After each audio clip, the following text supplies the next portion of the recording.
Welcome, you beautiful soul. It's Lisa here from Hearing Heaven with your weekly angel oracle card reading.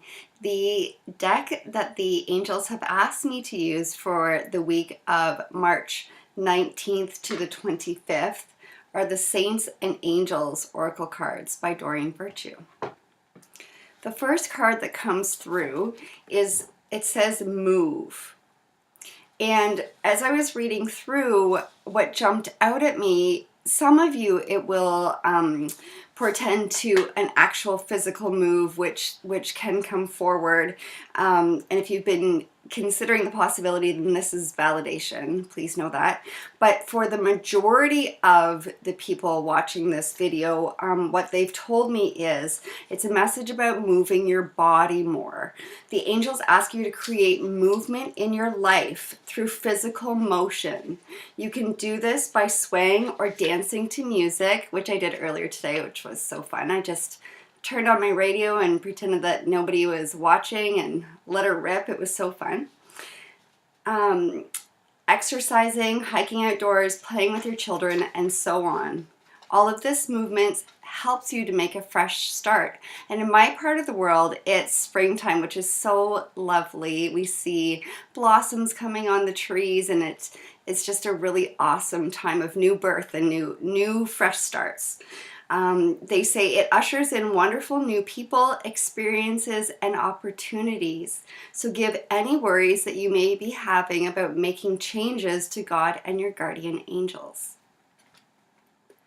The next card that came through was Optimism. It says you're right to feel optimistic about this situation. There's much to be hopeful about. Your guardian angel has witnessed all of your hopes, dreams, and aspirations and knows that this new situation is true answer to your prayers. Your angel sees behind the scenes details about what's ahead for you and is giving you the message that it's all good.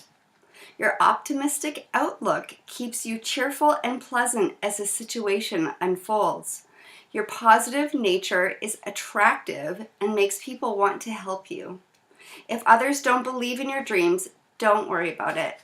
Stay upbeat and try to avoid naysayers. Studies show that optimistic people live happier, healthier, and longer lives. So keep expecting the best out of life because you will truly get what you expect. The next card that comes through, and what's interesting about this reading is, if you've been watching for a while, I always set the intention of greatest good, highest interest, and most amount of healing for all involved.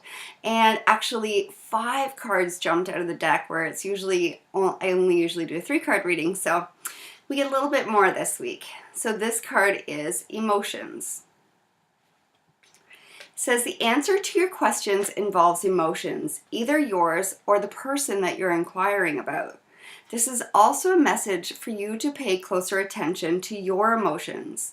It's safe for you to admit your true feelings to yourself. Saint Dymphna can help you find solutions to any emotional upsets. She's a loving saint who specializes in helping you achieve emotional and mental health. The lantern that she carries helps you to better see where you're going and assists you in avoiding obstacles in your path. Allow Saint Dymphna to illuminate your journey. If you notice any unwanted patterns in your behavior, or if you're about to sabotage yourself, call upon this powerful saint for immediate assistance. This card is also a message for you to trust your feelings, especially as they guide you to make positive changes. If your feelings are the voice of heaven speaking through you, and you have a right to them even if others disagree with them. You can also release any upsetting emotions to God, Saint Dymphna, and the angels for healing and guidance. So this says that the saint was a Celtic girl who fled from her homeland after her widowed father made advances toward her in his bereavement. She and Saint Gerbernus, traveled to Antwerp, where they found an oratory. Eventually, Dymphna's father found her where she rejected his inappropriate affections. He murdered both her and Jerambonas and Dimphnus relics and the location of her death are said to heal epilepsy, insanity, nervous conditions, and possessions. Today, a mental health facility stands on the place in Geel, near Antwerp, where Dimphnus passed away. She's the patron saint of mental health and mental health workers. You can call upon her to help you, a loved one, or a client with emotional and mental upsets. Isn't that lovely that we're always being taken care of? And oh, I love it. The next that comes up is forgiveness. And forgiveness, this card is represented by Mary Magdalene. The answer to your question involves letting go of resentment, judgment, and anger. You already know who or what to forgive. It's the first person or situation that comes to mind. You don't necessarily have to pardon the action involved, but this card is a message for you to release the toxins of anger towards the person, agency, or situation. Unforgiveness only hurts you, not the person whom you're angry with. And what the angels are asking me to share with you is actually unresolved emotions and anger form inside the body as physical ailments. That's why it's so important to express them, even if you just express them to yourself or to a loved one or a mental health worker. You're preparing for a wonderful new chapter in your life, and forgiveness is part of your preparation. It's a refreshing and deeply healing shower of love and cleanses you inside and out. This energy gives you stamina and high self-esteem and frees you to be yourself. Call upon Saint Mary Magdalene to help you forgive or be forgiven so that you can move on with your life and with your dreams. Controversy surrounds the saint's specific relationship with Christ. The Bible describes her as a devoted companion and follower of Jesus who anointed him with oils from an alabaster jar, and she was the first person to whom Christ appeared after his resurrection. Today, Saint Mary Magdalene is a patron saint of women.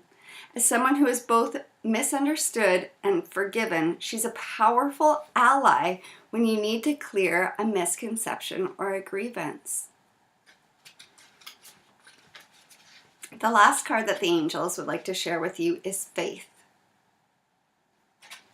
Think of all the miracles that you've experienced in your life so far. This card asks you to have faith that heaven will continue to help you and support you along the way. Your faith is a key factor right now, and it's important that you keep it strong.